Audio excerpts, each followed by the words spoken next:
बसपा की राष्ट्रीय अध्यक्ष और पूर्व मुख्यमंत्री मायावती अब से थोड़ी देर में प्रबुद्ध वर्ग सम्मेलन को संबोधित करेंगी। तो प्रबुद्ध वर्ग सम्मेलन के समापन का मौका है।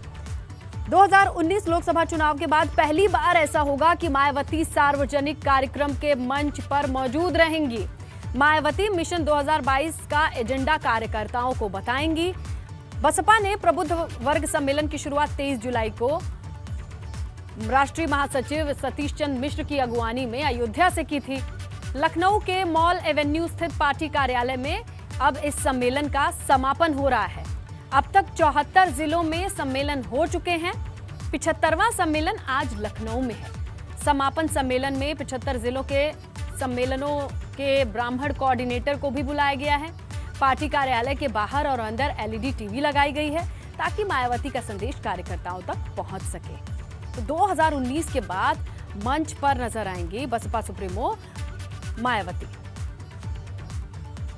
तो चलिए हम रुख करते हैं हमारे सहयोगी अनुभव का। और अनुभव, ये वाकई बड़ा इवेंट कहा जा सकता है। 74 जिले कवर हो गए हैं, लेकिन 2019 के बाद से आज 75 जिले के इस प्रबुद्ध वर्ग सम्मेलन के समापन में मायावती आएंगी और संबोधित करेंगी। कार्यकर्ताओं में कितना जोश है, उत्साह है? देखिए, सीधे हम आपको तस्वीर दिखाएंगे। ये बहुजन समाज पार्टी का कार्यालय है और ये मॉल एवेन्यू में जो पार्टी कार्यालय, वहाँ पर देखिए किस तरीके से तमाम जो पार्टी के लोग हैं, जो प्रबुद्ध वर्ग के लोग हैं, वो सभी लोग यहाँ पहुँचे हुए हैं। और आप इसको ये मानिए कि बीएसपी ने आज से मिशन 2022 का ऐलान कर दिया है, आगाज़ कर दिया है। ये एक मेगा कैंपेन उन्होंने भी, आप मानिए कि इसको आज शुरू कर दिया है चुनाव के लिए। और जो बात आपने कही कि 2019 के बाद, जब लोकसभा चुनाव के बाद हमें भी लंबे समय बाद कहें तो इतने सारे लोग, पार्टी के लोग यहाँ पार्टी कार्यालय पर नज़र आ रहे हैं। उस तरफ वो मंच बनाया गया है जहाँ पर बीएसपी सुप्रीमो थोड़ी देर में पहुँचेंगे और वहीं से ये जो पूरा प्रबुद्ध वर्ग संगोष्ठी का आज जो समापन हो रहा है उसको संबोधित करेंगे। देखिए, 2 साल तो कोरोना रहा, कहीं कोई मूवमेंट नहीं हुआ। और बीएसपी की अगर बात करें तो वैसे भी थोड़ा सा इन सब चीज़ों में पार्टी थोड़ा सा हिचकती है, वो इन सब चीज़ों को उस तरीके से नहीं करती है।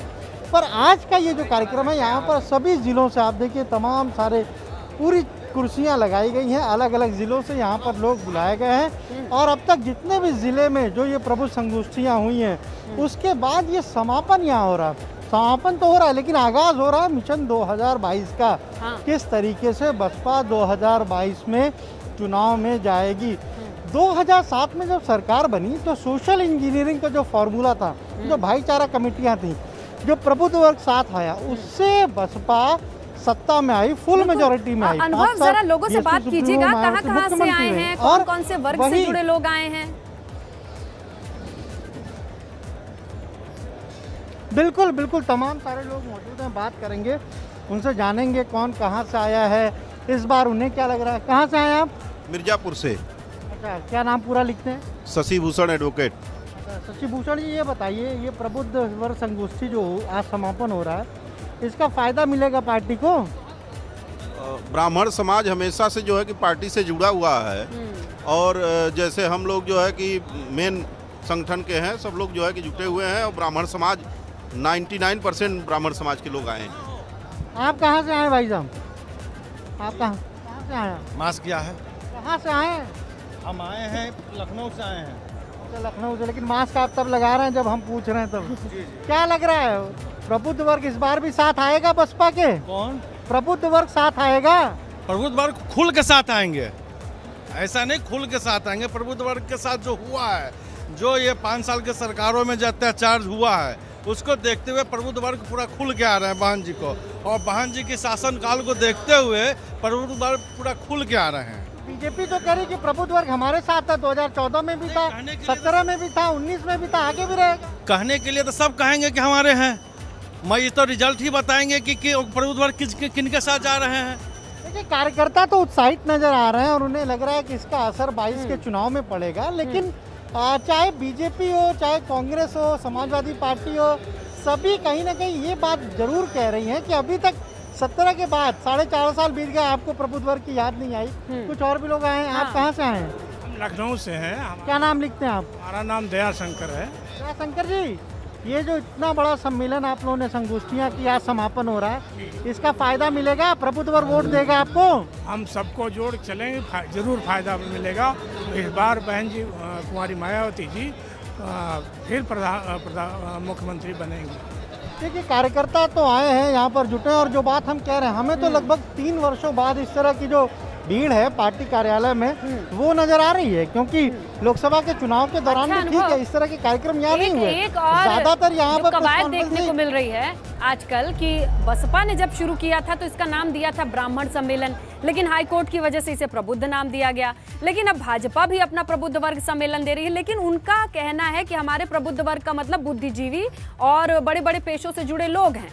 लेकिन यहाँ पर आपको किस तरीके की भीड़ नजर आ रही है? क्या वो पेशे से जुड़े लोग ज्यादा हैं या ब्राह्मण ज्यादा हैं? क्या कहती है वहाँ की जो अभी बैठकी है, लोग जो मौजूद हैं? देखिए, हमें यहाँ पर भी ब्राह्मण भी नजर आ रहे हैं और अलग अलग जो समाज के लोग हैं वो भी नजर आ रहे हैं। पर जो बात आपने कही कि बीएसपी कहती है कि ये प्रबुद्ध ब्राह्मणों को जोड़ने का है, बीजेपी कह रही है कि हमारे प्रबुद्ध वर्ग सम्मेलन में तो सारे इंटेलेक्चुअल आते हैं। हमने कई जगहों पर जब प्रबुद्ध वर्ग संगोष्ठी को कवर किया तो भी हमें वहाँ पर अलग अलग समुदाय के लोग मिले, ऐसा नहीं कि केवल ब्राह्मण ही आते थे। अच्छा। आज भी हमें यहाँ बहुत सारे तिलकधारी लोग दिख रहे हैं, बहुत सारे लोग हैं जो हम कहें तो इंटेलेक्चुअल हैं पर दूसरी बिरादरी से आते हैं। तो पार्टी की कोशिश यही है कि प्रबुद्ध को जोड़ा ही जाए, ब्राह्मण को तो जोड़ा जाए। कितने देर में बहन जी आती हैं और सबको संबोधित करती हैं। अनुभव, आपका शुक्रिया तमाम जानकारी के लिए और इन तस्वीरों के लिए।